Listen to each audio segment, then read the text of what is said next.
Ada tisu tak tisu? Tumpah kopi. Tak, dia tapak dia ada ni. Mana dah? Mai satu. Cukup. Dah tu dah ada. Mana buat lap dia. Assalamualaikum warahmatullahi wabarakatuh.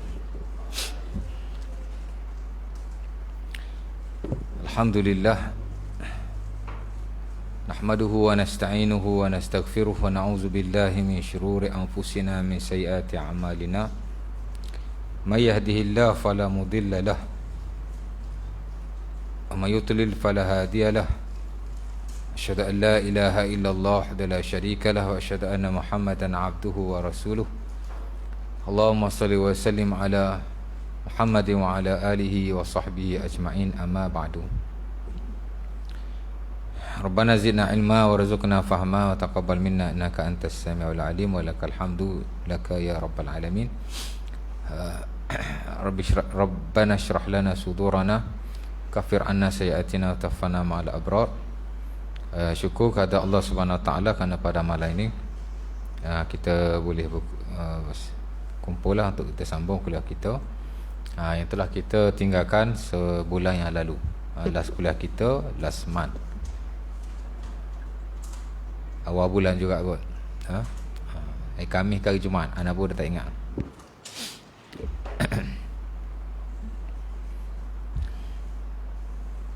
Yang mana kuliah lalu kita dah masuk tentang, tapi tak ramai lah, ada 4-5 orang je kot. Kan, 2 kuliah saya lepas saya ingat ada 4-5 orang. Tapi you all follow online tu kot kan. Boleh tengok balik, tak apa kan. Di mana kita dah masuk bab al-wudu, babu al-wudu. Cuma kita baru di peringkat permulaan. Kita baru 2 kuliah lah masuk babul wudu, the chapter of purification. Kita baru 2 kuliah lah. Di mana kedua-dua kuliah itu kita menghuraikan tentang makna al-wudu secara bahasa dan syarak.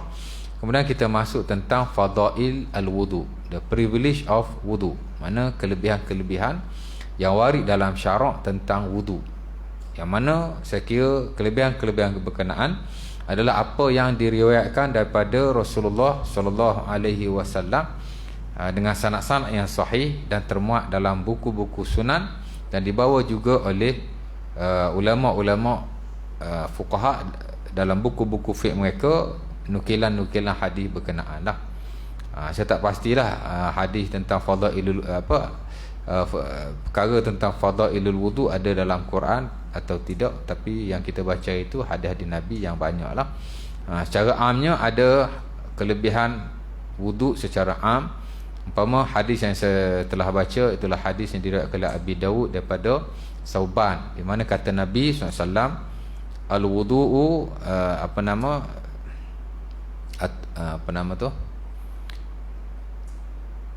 istaqimu walan tuhsu, istaqimu wala tuhsu, istaqimu walan tuhsu, walan ke wala, istaqimu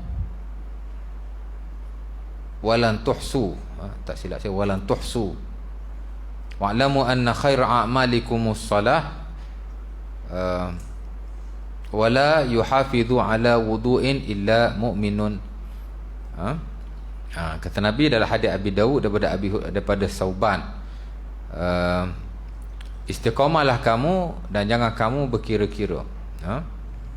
Maksudnya amalan ni sikit pun tak apa asal istiqamah. Dia selari dengan nas-nas yang lain, antaranya yang diriwayatkan dalam Sunan Abi Dawud juga daripada Aisyah, di mana kata Nabi sallallahu alaihi wasallam, khairul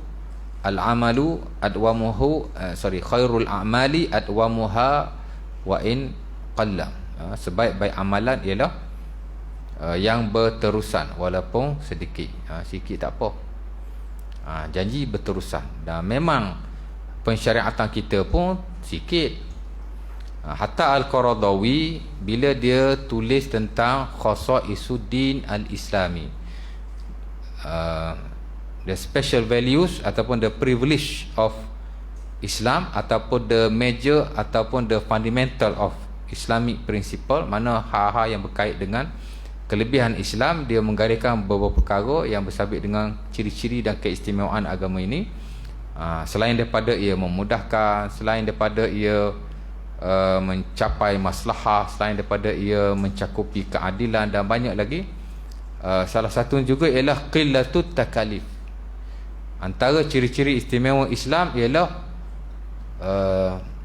syariat dia tidak banyak.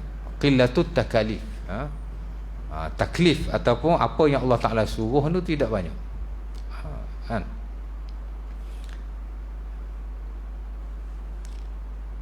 Kita je rasa banyak, tapi dia tidak banyak sebenarnya. Tapi tak apalah, as long as kita istiqamah masing-masing atas keluasan dan kesempatan ataupun kemampuan masing-masing. Dahlah Islam ni dia tak banyak, dia punya takalif. Pada masa yang sama dia meraihkan kemampuan kita, kemampuan kita, ya. Jadi samalah dalam konteks yang tadi, istaqimu walan tuhsu, mana istiqamah dan kita tak perlu berkira-kira, tengok kepada kemampuan kita. Wa'lamu anna khaira amalikum shalah, ketahuilah sebaik-baik amalamu ialah sembahyang. Wala yuhafiz ala wudu illa mu'min, Nabi kata tidak menjaga wudu melainkan ia adalah seseorang mukmin. Sebab itu dalam buku-buku fiqh ditulis antara kelebihan wudu ialah alamatul iman, the sign of iman, dia tanda keimanan. Sebab itu kita tidak hanya berwudu untuk sembahyang, especially sembahyang fardu lah, tapi kita disuruh menjaga wudu seperti mana biasa, setiap masa, ya. Dan orang yang menjaga wudu setiap masa, dia adalah mukmin. Cukuplah, kan? Sebab itu dalam hak awal fadilat ni kita tak perlu berlebihan sehingga mengambil hadis-hadis yang terlalu dhaif, hadis-hadis yang palsu, bahkan yang tidak ada hadis. Reka sendiri fadilat. Dia kata ini experience, mujarrabat, tak boleh sabit dalam syarak, mujarrabat seumpama itu, kan?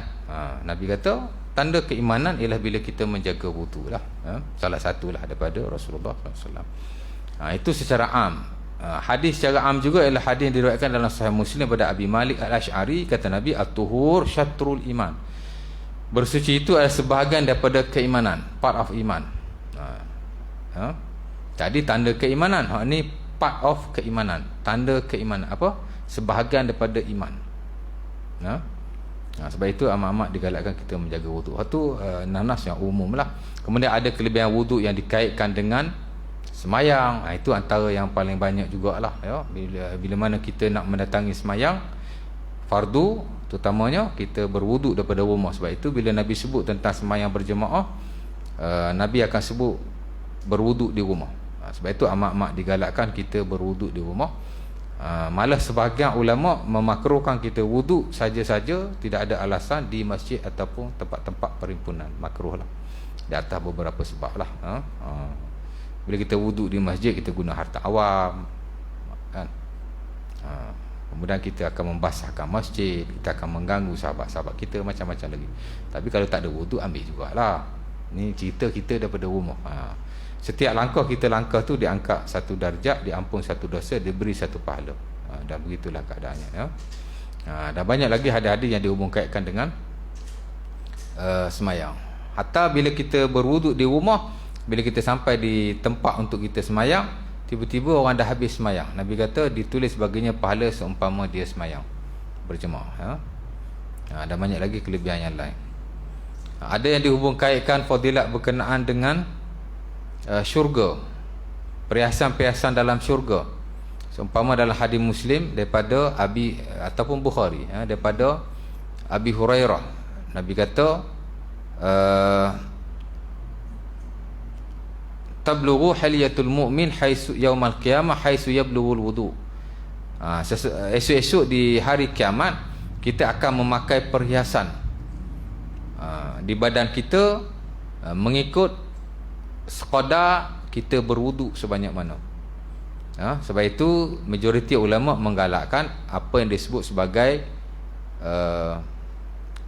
tahjil, dan ghurrah, mana melebih-lebihkan sedikit anggota wudu, kan? Bila kita basuh muka, bukan sekadar muka, bagi lebih sikit bahagian kepala. Bila kita basuh tangan, jangan sekadar ke siku, lebih sikit bahagian siku. Kalau kita basuh kaki bukan sekadar buku lali hak yang wajib, tapi dilebihkan sehingga separuh betis, begitulah. Tapi majoriti lah menggalakkan sedemikian, segelintir tidak menggalakkan. Dan antara yang tidak menggalakkan adalah Al-Imam Ibnu Taimiyah rahimahullah dan sekian sebagainya lain. Pasal dia kata yang melebih-lebihkan tu daripada Abi Hurairah. Dia ni tambahan, itu daripada perbuatan Abi Hurairah, tapi tidak sabit daripada Rasulullah SAW. Tapi majoriti mengambil hadis itu. Hadis yang Abi Hurairah tu bila dia berwuduk dia lebih-lebihkan. Tapi the rest tentang wuduk tak menyebut perkara berkenaan. Sebab itu majoriti menggalakkan. Jadi makin banyak tempat kita ambil wuduk, makin banyaklah perhiasan yang akan kita pakai. Orang lelaki pun perhiasan juga orang, iyalah. Pasal orang lelaki hanya dilarang memakai perhiasan di dunia, di akhirat tak ada masalah. Allah Ta'ala akan pakaikan kita dengan perhiasan bagi ahli-ahli syurga, termasuk lelaki. Emas pun kita akan dipakaikan, dunia je tak boleh. Sebab tu bila kita belajar dulu, Nabi kata emas ni dilarang di dunia. Dunia untuk orang kufar memakainya. Adapun untuk orang Islam di akhirat. Siapa yang pakai di dunia dia takkan pakai lagi di akhirat. Ma yalbas hafid dunya la yabasha yaumal qiyamah. Siapa yang pakai di dunia dia takkan pakai di akhirat. Itu kita bincang babul aniyah dulu, bab bekas-bekas emas, bekas-bekas daripada emas. Bab yang kedua dululah. Baik.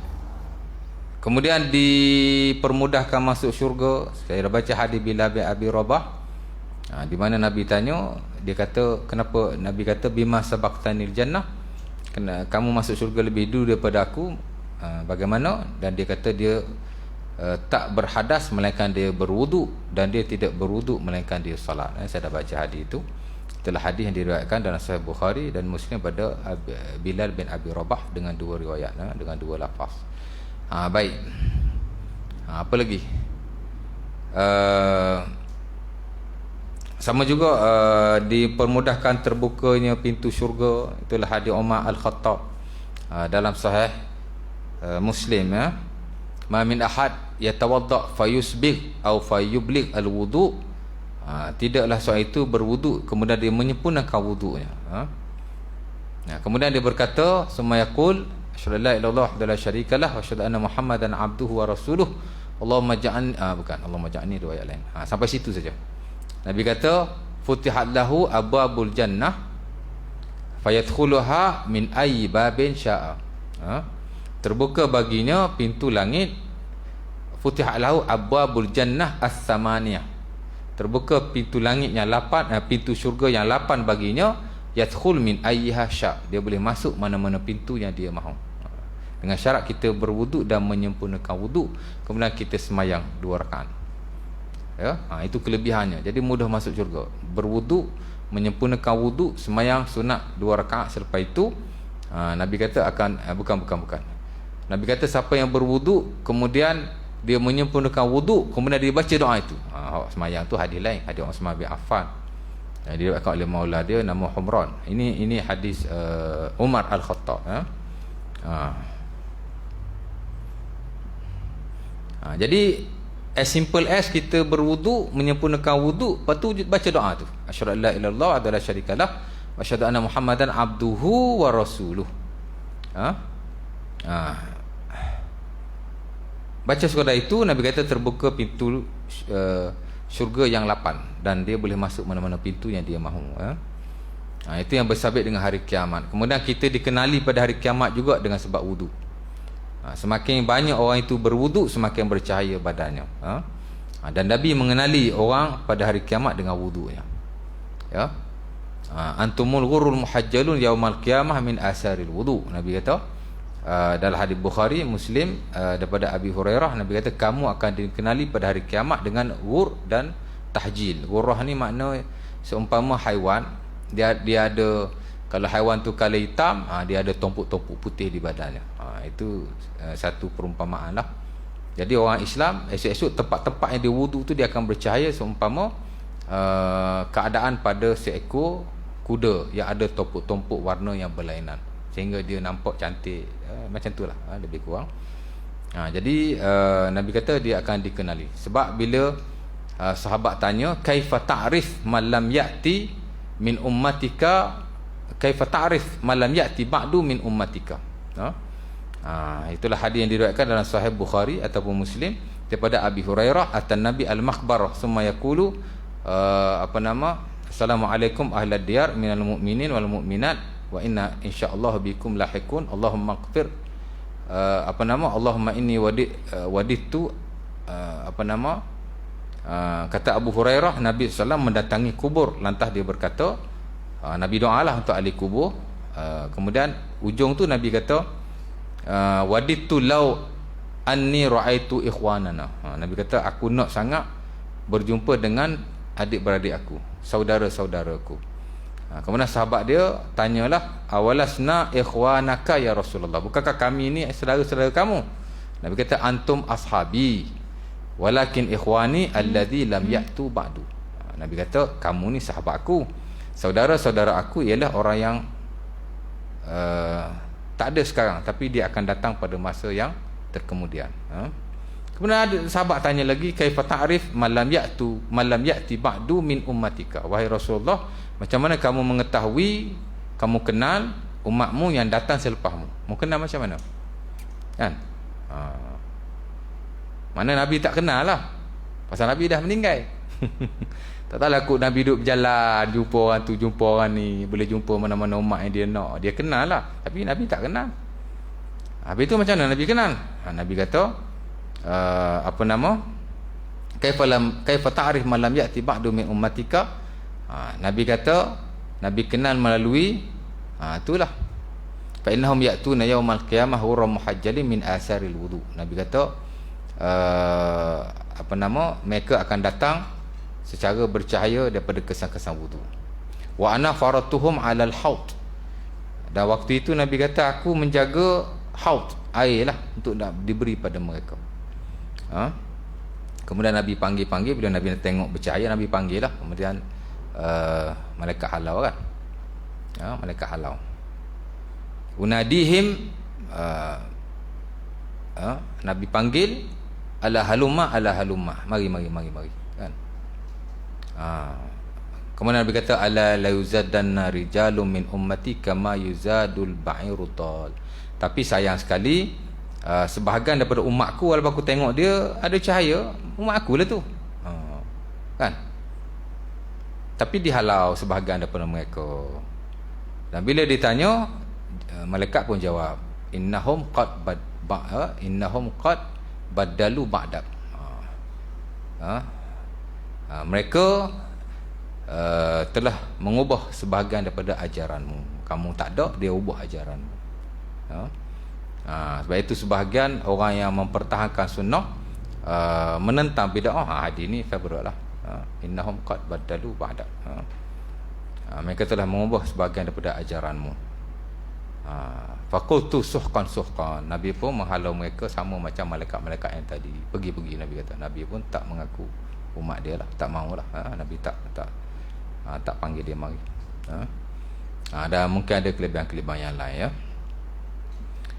Baik, malam ni kita nak masuk tajuk yang baru. Ada nak tanya apa-apa?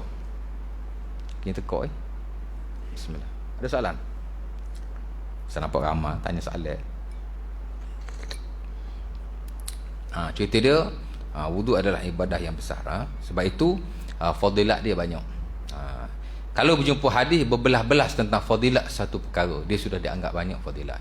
Kerana ada amalan yang langsung tidak ada fadilat, dan sebenarnya tidak penting, tak ada fadilat pun tak apa. Sebagai ibadah tak ada fadilat.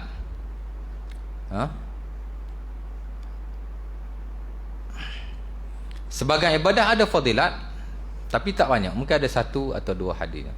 Dan sebagai ibadah ada fadilat yang banyak yang diriwayatkan, menunjukkan kepentingannya. Dan one of them ialah wudu lah kan? Baik. Sebab itu ulama membahagikan jenis-jenis sunnah ni. Ada sunnah yang muakkad, ada sunnah tidak muakkad. Sebenarnya bukan based on fadilat. Dan ini dijelaskan ulama-ulama usul, antaranya Al-Imam Al-Ghazali dalam Al-Mustasfa. Dan very simple, dalam Ihya Ulumuddin pun dia sebut tentang pengkelasan-pengkelasan sunnah. Ada yang muakkad, ada yang tidak muakkad. Ulama tak menjadikan muakkad dan tidak muakkad ni based on fadilat. Kerana ada ibadah yang tidak ada fadilat tapi dia muakkad. Ya. Muakkad tak muakkad ni bergantung kepada amalan Rasulullah SAW. Jika ada riwayat Nabi melakukannya secara berterusan walaupun tidak warid fadilatnya, especially in specific lah, secara khusus. Kadang ada fadilat tapi dia am. Macam kita kata semayang rawatib, ba'diyah, qabliyah yang muakkad. Tak semua ada nas yang spesifik tentang kelebihannya. Kan? Tapi adalah nas yang am. Siapa yang semayang 12 rakaat satu hari, dibina baginya istana dalam syurga. Umpama hadis Ibnu Majah yang diriwayatkan oleh Ummu Habibah, dan juga hadis Abi Dawud. Adalah dalam dia termasuk siapa yang semayang 12 rakaat satu hari dibina. Ulama fuqaha kata ini semayang muakkad, tapi sebahagian kata bukan muakkad juga pasal nah itu am. Tapi not in specific satu persatu, tidak semua semayang yang muakkad itu ada fadilatnya. Semayang ba'da isyak 2 rakaat ada fadilat? Tak ada. Kalau ada pun dhaif. Umpama hadis yang diriwayatkan siapa yang semayang 2 rakaat selepas isyak, seumpama dia semayang pada malam Lailatul Qadar, tak sahih. Walaupun ada dalam buku-buku fiqh, especially dalam buku mazhab Hanafi, ada itu banyak dinukil. Dan ada juga ustaz yang duk baca fadilat itu, tak sahih sama sekali. Tak ada fadilat tentang sembahyang sunat 2 rakaat after isyak in specific, tapi dia muakkad. Pasal Nabi tak pernah meninggalkannya, melainkan ketika pemusafiran, musafir baru Nabi tinggal. Qiyamul lail Nabi tak tinggal lah, tapi rawatib Nabi tinggalkan.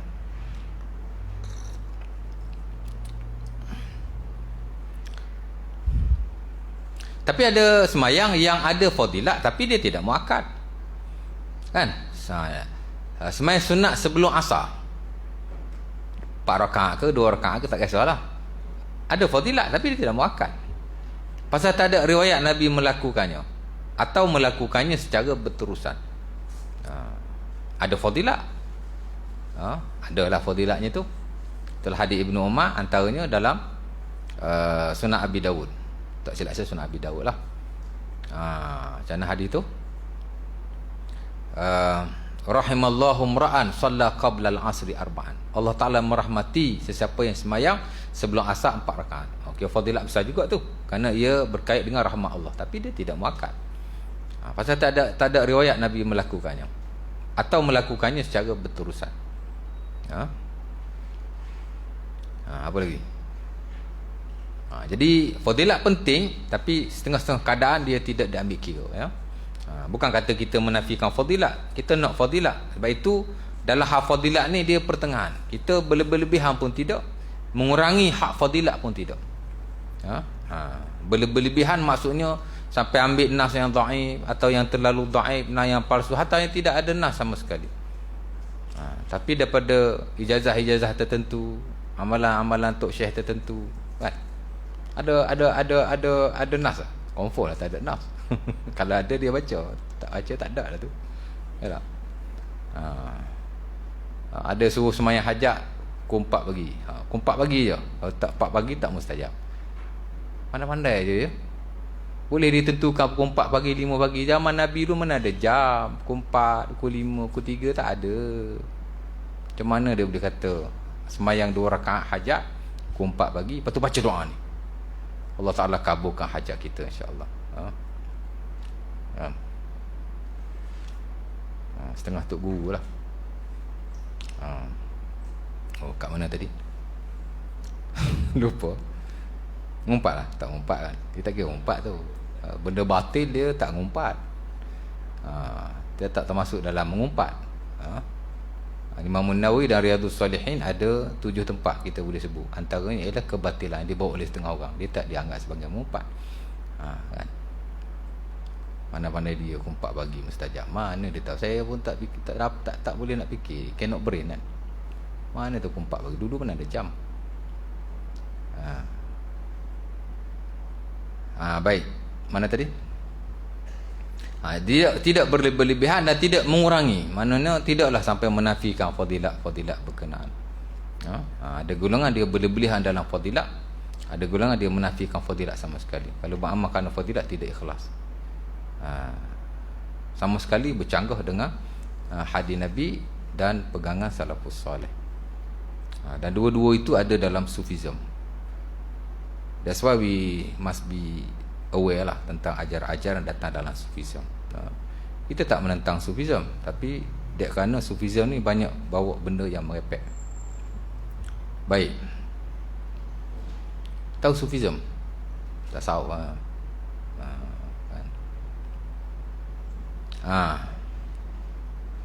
Malam ni kita nak masuk fardu wudu ya, insya-Allah taala. Ada soalan? Tak ada soalan insya-Allah. Mana tadi? Okey, malam ni kita masuk fardu wudu ya. Ataupun juga disebut sebagai arkanul wudu. Sebut rukun wudu boleh, sebut fardu wudu boleh, sebut wajib wudu pun boleh. Wajibatul wudu, wajib-wajib wudu, ataupun faraidul wudu, fardu wudu, ataupun arkanul wudu, rukun-rukun wudu. Tiga perkataan yang berbeza yang diguna pakai oleh para fuqaha dalam buku-buku fiqh mereka memberi erti yang sama. Ya, memberi erti yang sama. Maksudnya benda yang tak boleh tidak. Dia yang tak boleh tidak ni ada dua. Satu dipanggil syarat sah dalam konteks ibadah lah. Satu dipanggil fardu. Satu dipanggil fardu, satu dipanggil syarat sah. Dua-dua tu ada sikit sebanyak perbezaan. Tapi dia benda yang penting. Mala budda minhu. Benda yang tidak boleh tidak. Ya. Fardu benda yang memang ada hubung kait direct dengan ibadah berkenaan. Secara simple lah saya beritahu. Adapun syarak dia benda yang di luar. Fardu dia ada part-part tertentu. Adapun syarak dia berterusan. Itulah sikit sebanyak perbezaan. Tapi dua-dua tu mesti. Ya. Dan sebagai ulama pun kadang-kadang dia tak sepakat. Ada yang kata rukun ni, tapi ada yang kata syarak ni. Tapi tak banyak lah. Seumpamanya semayang, menutup aurat umpamanya. Majoriti kata itu bukan, itu syarat sah, syarat wajib, beza-beza. Antaranya niat. Majoriti kata niat ni rukun, tapi segelintir ulama kata niat ni syarat sah. Umpama yang standard dalam mazhab Hanafi, dia kata niat ni dalam ibadah, sembahyang baik, puasa baik, taharah baik, dia kata dia bukan rukun, tapi dia adalah syarat sah. Dan kita dalam mazhab Syafi'i yang cenderung mengatakan bahawa niat dalam ibadah adalah syarat sah, ialah Al-Imam Al-Ghazali rahimahullahu ta'ala. Dan sebagai ulama hadis cenderung kepada hal yang berkenaan. Atas saya pun lebih cenderung kepada niat ni adalah syarat sah, bukan rukun. Tapi tak apa, nak kata rukun ke, nak kata syarat sah, terpulang kepada ilmu yang kita belajar. Ada ulama kata dia rukun. Saya masukkan dalam fardu lah, dalam rukun, kerana dia adalah pendirian majoriti para ulama, especially fuqaha lah ya. Jadi ada fardu wudu dan ada yang lain. Ada sunat wudu, sunanul wudu. Dan sunat wudu ni ada ulama yang lebih memperincikan, di mana dia kata ada sunat ab'ad dan ada sunat hayat, macam sembahyang pula, tapi tidak ramai ya. Dalam konteks mazhab Syafi'i, Al-Imam Umar Al-Yamani Abul Husain, yang karang buku Al-Bayan fi Fiqh Al-Imam Syafi'i, dia ulama yang tidak terkenal, tapi sebenarnya buku beliau bertaraf ensiklopedia, sehingga bila kita lihat sebahagian ulama yang terkemudian, umpama Al-Imam Nawawi sendiri dalam Al-Majmu', buku beliau hampir-hampir ataupun mirip dengan buku Umar Al-Yamani, sehingga ada yang kata Imam Nawawi ambil sebahagian maklumat daripada buku berkenaan, tapi dia tidak famous. Dan saya ingat masa saya belajar master 5-6 tahun lepas, buku Umar Al-Yamani Al-Bayan, saya amat suka sekali untuk baca, favourite saya lah. Kerana dia ensiklopedia, dia mazhab para sahabat, mazhab para tabi'in, mazhab yang 4 dia masuk belaka. Cuma dia tidak ada tarjih, dia tak sebutlah pendapat mana yang paling kuat, dia sekadar menukilkan sahaja. Dan saya lebih suka baca buku itu berbanding buku Imam Nawawi, kerana dia lebih ringkas untuk kita dapat idea yang lebih luas tentang perbandingan mazhab. Kalau Imam Nawawi ni dia rinci sangat, dia detail sangat dengan hadis-hadisnya, jadi pening kepala. Hak ni dia ringkas, dia sebut mazhab ulama, sahabat, satu-satu isu sahabat ni, kalau pendapat ni, ini sahabat-sahabat yang berpegang dengan, ini sahabat-sahabat yang berpegang. Jadi kita ada idea yang luas lah tentang fiqh perbandingan lah, fiqh mazhab yang meluas.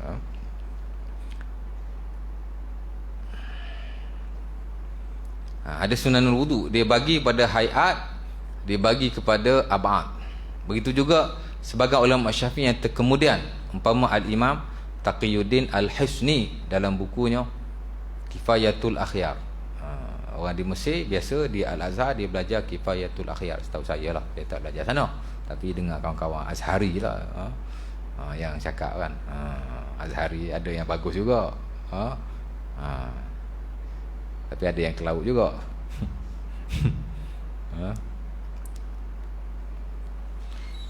Baik. Ab'ad, sunat wuduk yang ab'ad ialah sunat-sunat yang ada nas secara spesifik. Itu beza. Sunat hayat ialah sunat-sunat yang tidak ada nas secara spesifik tapi masih digalakkan oleh para fuqaha di atas nas yang am. Contoh, menghadap kiblat ketika berwudu. Itu sunat yang kecil, sunat hayat. Pasal tidak ada nas in spesifik, tiap kali nak wudu Nabi hadap kiblat. Tiap kali nak wudu Nabi hadap kiblat. Sahabat nak wudu, sahabat hadap kiblat. Ada hadis? Setahu saya tidak ada. Tapi di atas umum, menghadap kiblat ni satu benda yang bagus. Khairul majalis istiqbalul kiblah. Hadis Ibnu Abbas dan Sunan Al-Baihaqi antaranya, Nabi kata sebaik-baik majlis ialah yang menghadap kiblat. Jadi kalau boleh dalam setengah-setengah perkara kita hadap kiblat, especially ibadah, kita hadap kiblat. Nak berzikir tak ada riwayat kita digalakkan menghadap kiblat, ada ke? Nak berzikir, nak baca Quran, tak ada kan? Tapi dia termasuk galakan para ulama supaya menghadap kiblat, pasal dia ibadah dan tertanduk kepada nas yang umum itu. Kalau boleh kita hadap kiblat, hadap kiblat. Tapi tidak semualah kan. Tak adalah kata masa belajar tuan-tuan lebih afdal daripada saya sebab tuan-tuan hadap kiblat, saya tak hadap kiblat, saya membelakangkan kiblat. Tidak semualah. Mana kalau boleh macam sama juga berwuduk, kalau boleh hadap kiblat, hadap kiblat. Kalau tak boleh tak apa. Dah sah-sah paip tu menghadap ke arah matahari naik, tak hadap ke belakang. Kita pun nak hadap kiblat lah. Susah tu paip kan, menghala ke sini. Kalau kita menghala ke paip, menghadap paip, kita membelakang kiblat. Sunat wudu ambil menghadap kiblat ni.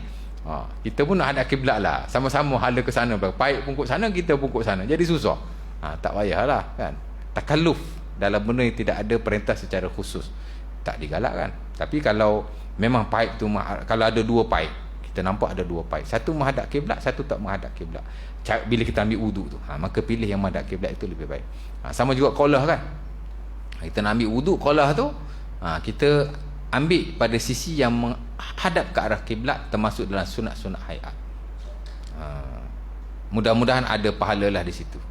Tapi tidak ada nas secara khusus lah, cuma di atas nas yang am, digalakkan oleh para ulama. Tapi jangan sampai menyusah-nyusahkan pula, jangan sampai takalluf. Sampai nak makan, nak minum, nak duduk semua nak hadap kiblat, tak boleh lah, dia akan jadi takalluf. Akan nampak Islam ni sempit pula ya.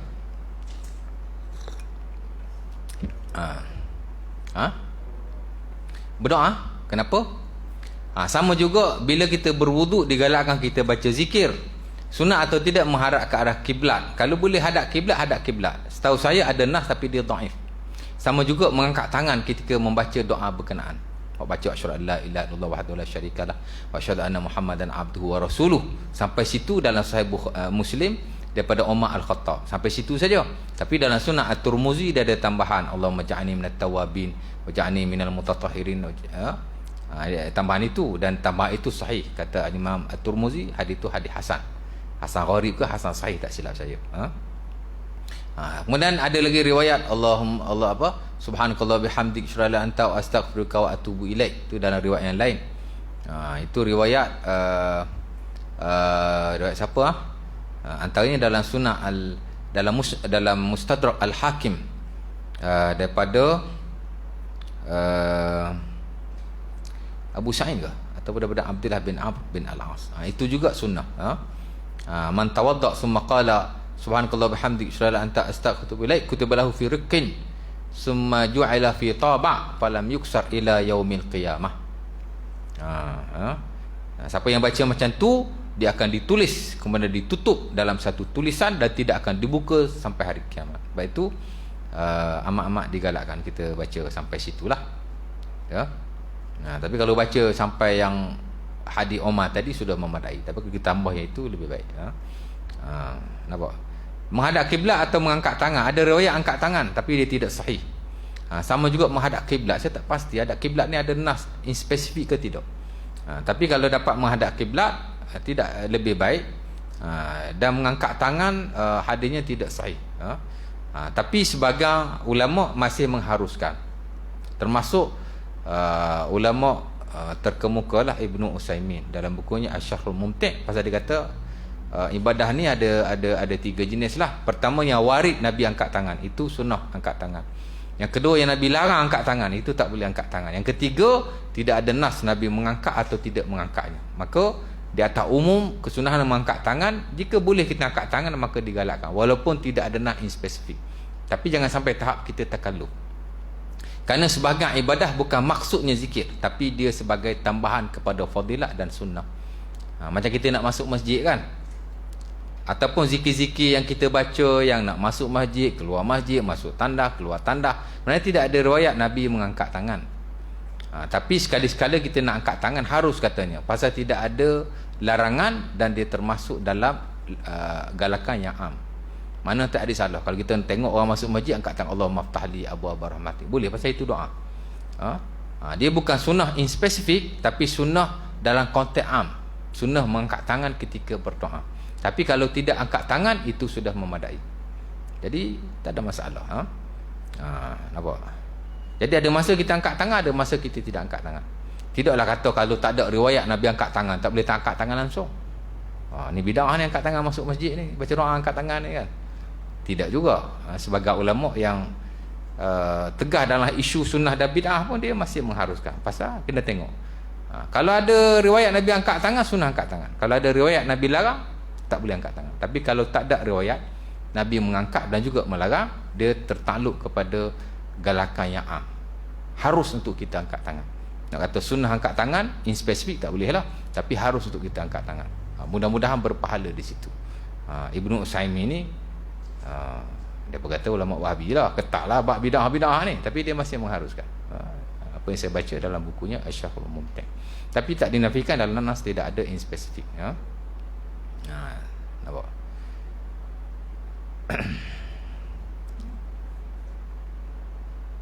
Pasal kita bukan nak doa, kita nak masuk masjid. Zikir itu hanya sebagai mukaddimah untuk kita masuk masjid. Kan? Dia bukan, zikir itu bukan maksud kepada ibadah. Dia cuma sunnah untuk kita baca. Nampak?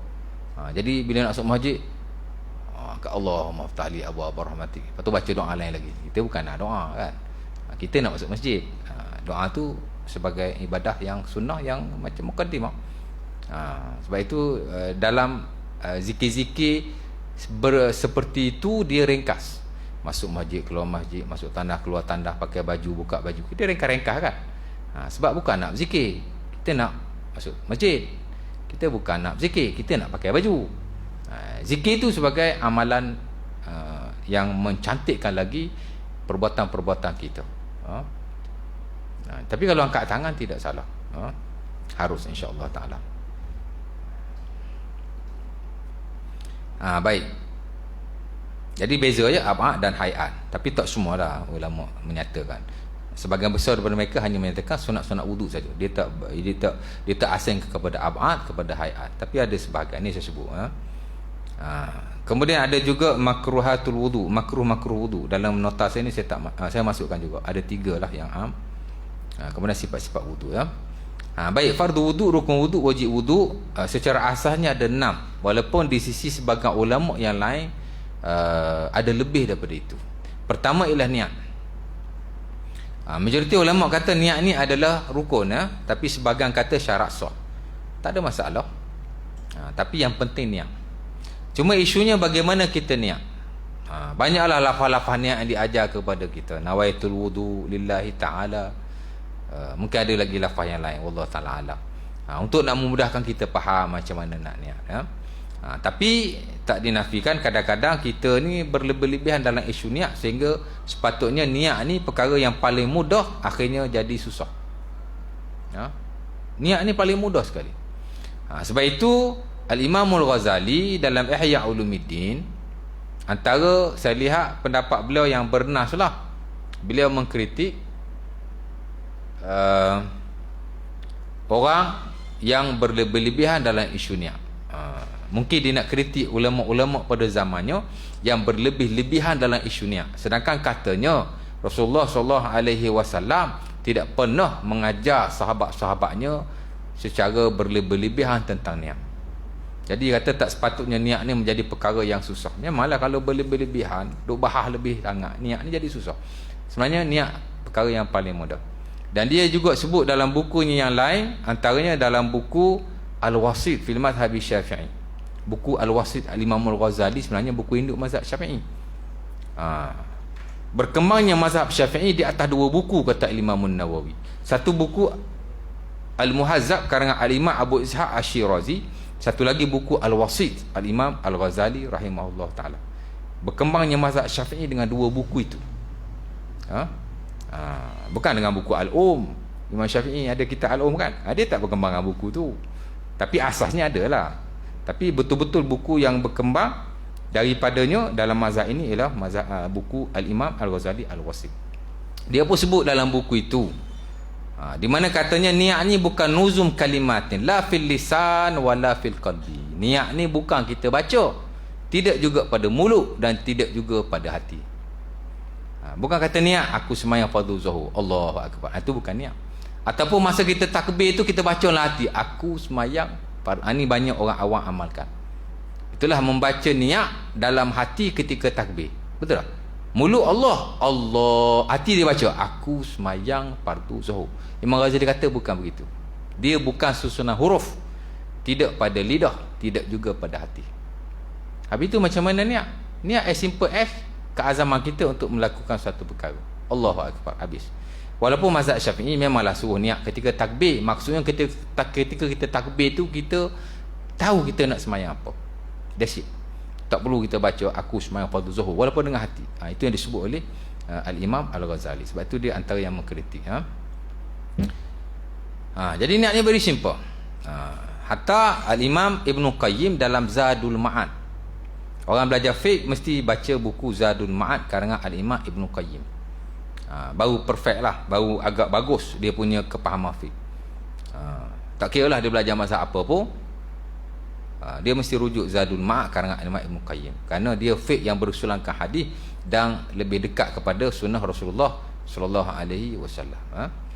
Kata Imam Ibn Qayyim al-niyah dia kata kullu azim ala fi'lin fahuwa nawih. Faman qa'ada liyatawadda faqad nawal wudu. La yatasawwar infikaku zalika anha. Dia kata siapa yang duduk untuk berwudu, maka dia telah niat berwudu. Dan tak boleh berpisah. Kenapa? Kerana niat ni dia tak boleh berpisah daripada perbuatan kita. Bila kita buat satu benda, of course kita niat, kita tahu apa yang kita buat. Niat dah tu kan, dia tak akan terpisah daripada perbuatan kita kan. Tidaklah kata masa kita basuh muka aku ambil wuduk lillah ta'ala, baca dengan hati. Bukan begitu. That is not niat. Niat ni bila kita ambil wuduk kita tahu apa yang kita buat. Bukan sekadar nak basahkan muka, tapi nak membasuh anggota-anggota yang Allah Ta'ala suruh. Niat dia tu. Sehingga dikata siapa yang duduk untuk berwuduk dia telah berwuduk. Siapa yang berdiri untuk solat dia sudah bersedia, dia sudah solat. Mana dia sudah ada niat lah. Kan simple tu kan. Memang itu yang betul sebenarnya. Dan tidak ada dia panggil apa, tidak ada nas yang khas tentang niat. Tak ada. Mana hadis tentang niat dalam semayang? Semayang lah ibadah paling penting sekali. Mari hadis pasal niat? Tak ada. Ayat Quran pasal niat? Tak ada. Takkanlah benda yang paling penting tak ada. Kan? Yang selalu dihujahkan oleh para ulama, itulah wa ma umiru illa liya'budullaha mukhlishina lahuddin, surah Al-Bani ayat 5. Itulah dalil niat hak terbesar sekali, satu-satunya. Kalau hadis Nabi innamal a'malu binniyat, itu jelah. Menunjukkan bahawa niat ni benda yang paling simple. Apa yang ada dalam hatimu, itu niat. Once kita angkat takbir, kita tahu apa yang kita buat. Kita tahu apa yang kita nak semayang. Niat dah tu.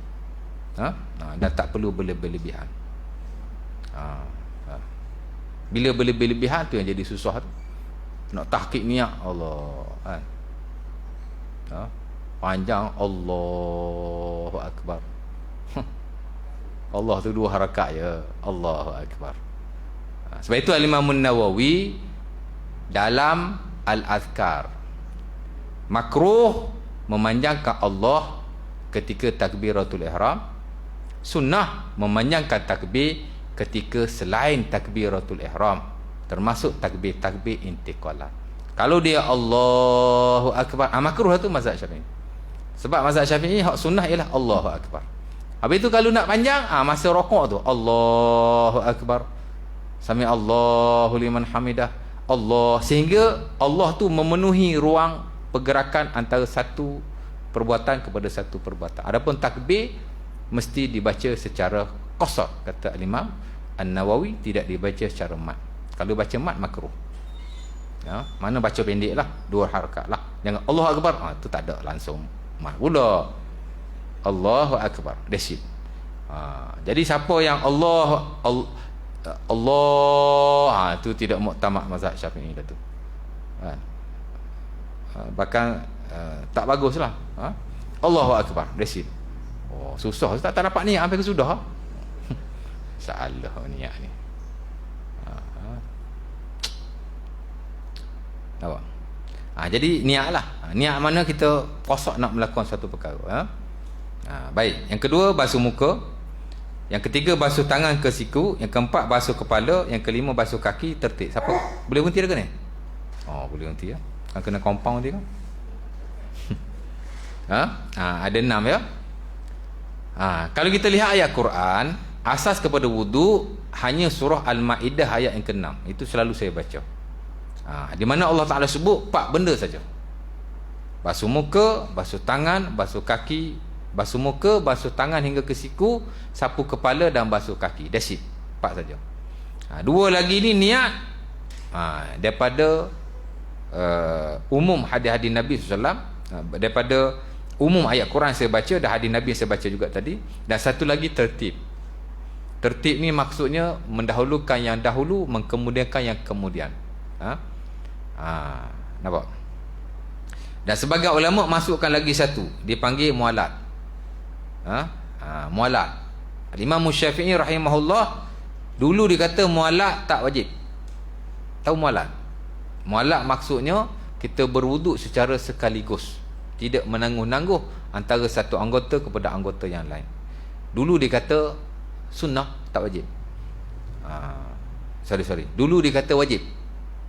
Sekarang dikata, bukan sekarang lah, mana after that, fatwa dia yang baru dia kata wajib. Jadi sebagian ulama kata mualat wajib, sebagian kata tak wajib. Imam Syafi'i ada 2 fatwa lah, fatwa lama, fatwa baru. Sebagian besar ulama hadis kata mualat ni wajib lah, setahu saya. Dan sebagian besar fuqaha juga, mualat ni dikata wajib. Walau bagaimanapun dia termasuk dalam khilaf yang mu'tabar lah ya. Dan sebaik-baiknya ulama sepakat mualat tu amat dituntut. Cuma dia pun tak sepakat wajib ke tak wajib. Zahir hadis-hadis Nabi SAW, wuduk semua sekali. Wuduk semua. Pasal apa ramai yang kata wajib tu? Termasuk yang standard dalam mazhab Hambali dan juga mazhab Maliki. Pasal apa dia kata wajib? Sebab hadis-hadis Nabi SAW dan para sahabat bila mereka berwuduk, tak ada riwayat pun mereka berwuduk secara berasingan. Tak ada. Tapi kerana terselitnya, ada riwayat yang dia panggil mauquf, yakni yang tidak dilakukan oleh Rasulullah tapi dilakukan oleh Ibnu Umar, yang termuat dalam Sahih Bukhari secara mu'allaq. Memang ada riwayat Ibnu Umar, dia sapu kaki las. Dia pakai khuf, dia sapu kaki las. Dia berwuduk di kedainya, kemudian dia menyapu kaki di masjid dalam Sahih Bukhari. Jadi sebahagian salafus soleh kata tak wajib lah. Dan Al-Imam Syafi'i ambil nas itu, perbuatan Ibnu Umar, untuk menjadikan hujah bahawa tertib ni tidak wajib. Tapi syakir sebahagian yang lain mengatakan wajib. Tapi sebaik-baiknya kita bukan tertib mualat, kita jaga mualat lah ya. Maksudnya kita berwuduk.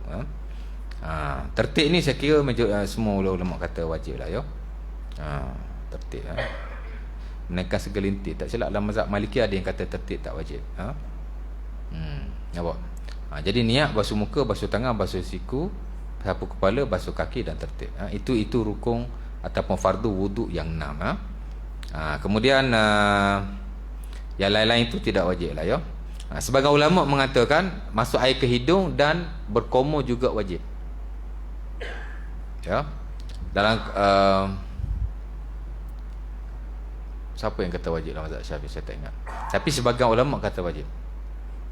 Ulama yang terkini Al-Imam Asy-Syaukani dalam Nailil Autar mentarjihkan wajib membasuh hidung dan berkomor. Kerana dia kata ia termasuk dalam muka. Sementara ada perintah daripada Rasulullah suruh basuh hidung dan basuh muka. Asal-asal perintah itu wajib. Tapi majoriti kata tak wajib. Kerana ada juga riwayat Nabi dan para sahabat berwuduk tak basuh muka, tak basuh hidung dan tak berkomor. Tapi alasan Asy-Syaukani dia kata Nabi dah basuh muka sekali dengan hidung dan mulut. Jadi ada khilaf di situ. Sebab itu bila kita berwuduk, kita basuhlah muka, kita basuhlah hidung dan berkomor lah. Tapi kalau tak berkomor pun tak apa. Saya pun kalau mari malas saya tak komor, saya tak basuh hidung, saya basuh muka saja. Tapi pendapat yang kata wajib tu agak kuat lah, sehingga kita tidak meninggalkannya melainkan dalam setengah-setengah keadaan. Itu rukun lah ya, insya-Allah taala. Dan ada sikit sebanyak lagi tentang rukun yang perlu kita tahu, terutama sapu kepala. Pasal Nabi ni aja banyak versi dia sapu kepala. Ada dia sapu keseluruhan kepala, depan ke belakang, belakang ke depan. Ada riwayat antaranya daripada Amru bin bukan. Ada riwayat Nabi sapu daripada tengah turun ke bawah. Ini depan belakang. Ada Nabi start tengah turun ke bawah. Ada riwayat Nabi hanya menyapu sebahagian kepala bersama serbannya. Sapu sikit kepala macam tu ke dalam, sapu atas. Dan ada riwayat Nabi hanya menyapu atas serbannya sahaja, tak ada kepala, serban sahaja. Sebab itu sebagian ulama macam Imam Ibn Taymiyah dan juga yang standard dalam mazhab Hambali, menyapu di atas tutupan kepala sudah memadai, baik serban, baik kopiah, tak kena rambut pun, sapu atas ni sudah memadai ya. Nampak? Tapi majoriti tidak menggalakkan, dia suruh sebahagian kepala baru sapu atas muka. Itu lebih baiklah, keluar pada khilaf ya. Nanti saya akan jelaskanlah sikit sebanyaklah perincian ya. Mudah-mudahan lebih mudah untuk kita beramal dan lebih mendekati apa yang diputuskan berasaskan kepada sunnah Nabi SAW. Jadi boleh berhentilah setakat itu. Ada nak tanya apa-apa?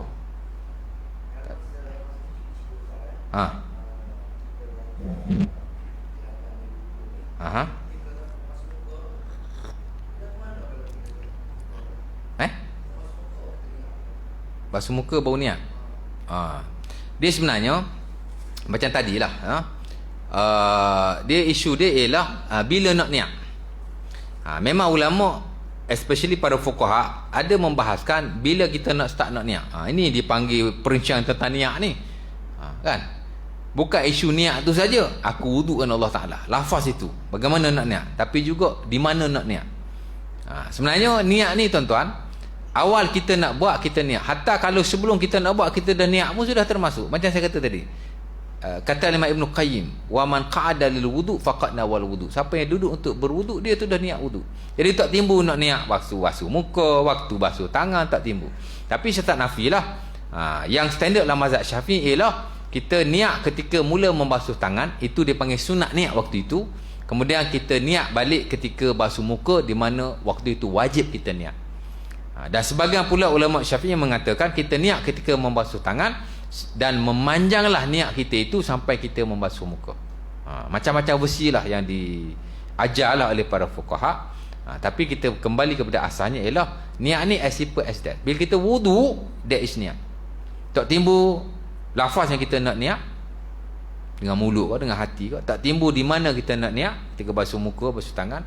As long as kita memang berwudu, kita bukan nak saja basahkan badan kita untuk sejuk atau seumpamanya. Jadi dia very simple. Nampak? Bila kita basuh tangan, memang kita ambil wudu lah tu. Kan? Dan berterusan lah.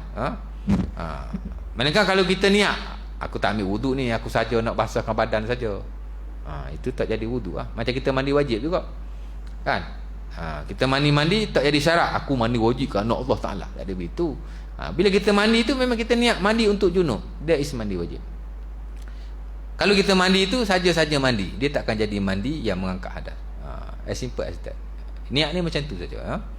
Jadi tak timbul isu nak wudu masa basuh tangan, basuh muka. Bila kita ambil wudu, kita sudah berniat, insya-Allah Ta'ala. Boleh Ustaz?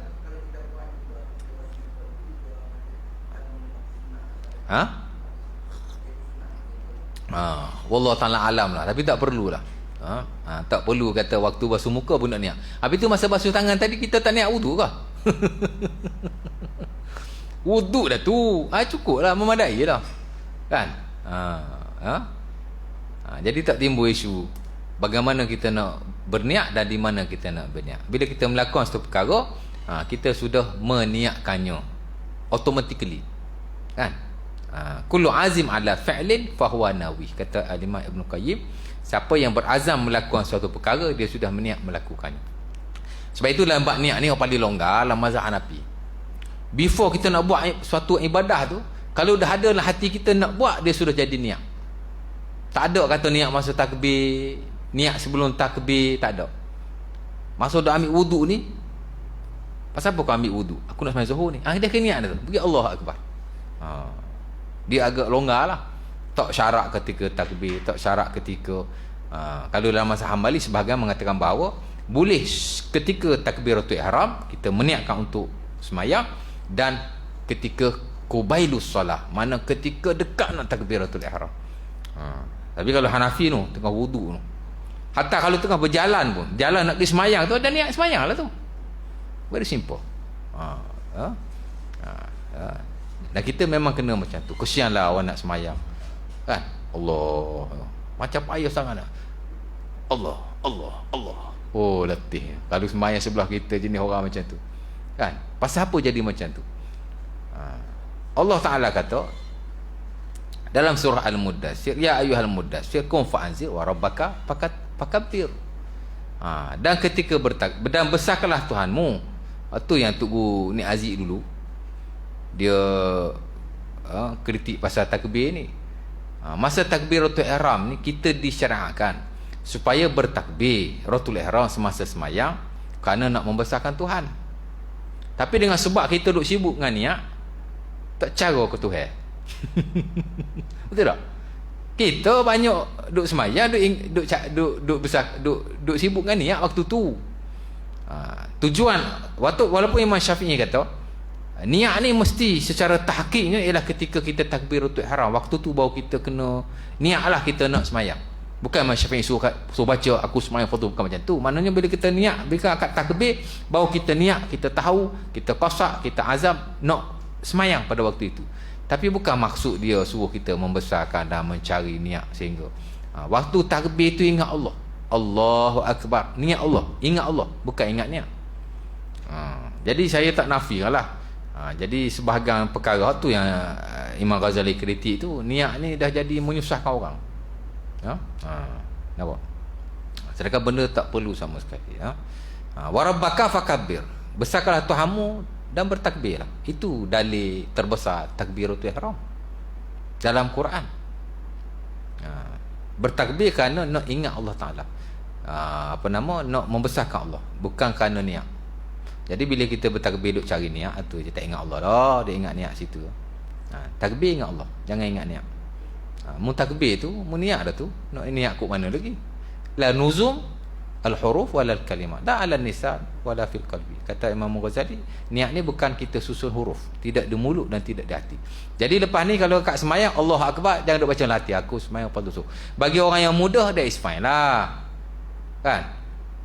Walaupun sebenarnya tidak ditutup sebegitu. Tapi bagi orang yang payah, itu jadi takbir panjang, takbir berkali-kali. Kan? Jadi macam susah sangat nak niat. Sebab tu belajar ni dia kena, orang kata apa, kena belajar betul-betul lah. Sementara bila orang ajar kitab tu pula, mentang-mentang ulama duk bahas qasak, ta'aruf tayin, dia bahas satu-satu. Makin belajar patut makin mudah beramal. Akhirnya makin belajar makin susah beramal. Betul tak? Dan bagi saya bukan salah perbahasan buku tu. Pasal ulama tak dinafikan. Setengah-setengah benda dia terlalu merincikan. Cuma kembali kepada kita lah. Kadang-kadang ilmu lain, amal tu satu hal yang lain. Dia nak tahqiq niat sampai tahap macam tu. Jadi tak perlu sama sekali. Jadi mungkin setakat itu dulu. Qul qawli hadza wa assalamu alaikum warahmatullahi wabarakatuh. Tutup majlis tasbih kafarah surah Nas.